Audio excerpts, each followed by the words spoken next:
22 তারিখ রামলালার প্রাণ প্রতিষ্ঠা। রাম মন্দিরের গর্ভগৃহে বিরাজমান রামলালার মূর্তি। আজ সকাল থেকেই চলছে পূজা অর্চনা। সকালে রয়েছে ঔষাধিবাস এবং যেমনটা জানা যাচ্ছে এই ঔষাধিবাস, কেশারিধিবাস এবং ঘৃতাধিবাস। আজ সন্ধ্যায় হবে ধান্যধিবাস। দেশের বিভিন্ন প্রান্ত থেকে অযোধ্যায় ভক্তের যে সমাগম তা চলছেই। নিরাপত্তার চাদরে এই মুহূর্তে অযোধ্যাকে সম্পূর্ণ ঢেকে ফেলা হয়েছে। আমরা দুটো ছবি দেখাচ্ছি আপনাদেরকে। এই মুহূর্তে দেখুন যে কঠোর নিরাপত্তা একদিকে যেমন রয়েছে, সকাল থেকে পূজা অর্চনা চলছে এবং নির্দিষ্টভাবে যে দিন এবং ডেট সময় মেনশন করা ছিল ঠিক সেই মোতাবেক যে পূজা অর্চনা নির্দিষ্টভাবে এই মুহূর্তে চলছে সকাল থেকে। ঔষাধিবাস, কেশারিধিবাস এবং ঘৃতাধিবাস, এই তিনটি নির্দিষ্ট পুজো অর্চনা এই মুহূর্তে চলছে। আজ সন্ধ্যে ধান্যদিবাস অনুষ্ঠিত হবে এবং এই মুহূর্তে দাঁড়িয়ে একেবারে 22 তারিখের যে প্রস্তুতি সম্পূর্ণভাবে যেমন একদিকে আপনারা দেখতে পাচ্ছেন এবং ঠিক একইভাবে যে নির্দিষ্টভাবে পূজা অর্চনা এবং দেশের বিভিন্ন প্রান্ত থেকে অযোধ্যায় যে ভক্তের সমাগম সেটা চলছে।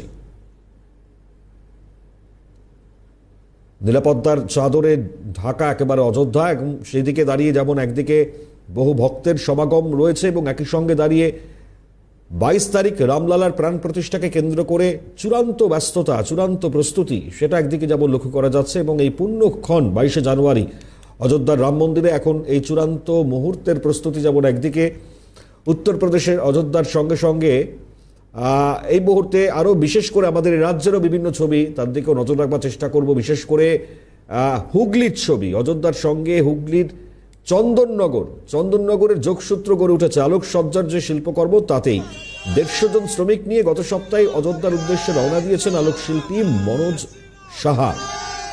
15 জানুয়ারি থেকে কাজ শুরু। ইতিমধ্যেই যেভাবে আপনারা দেখতে পাচ্ছেন ছবি, আমরা একই সঙ্গে দাঁড়িয়ে আমাদের এ রাজ্যেরও বিভিন্ন এই ইতিহাসের সঙ্গে একে একে বিভিন্ন শিল্পীদের যোগ স্থাপন এবং এ রাজ্যের যে যোগ স্থাপন তা খুবই তাৎপর্যপূর্ণ। আপনাদেরকে জানাচ্ছিলাম আলোকসজ্জা নিয়ে সম্পূর্ণ বিষয়টি।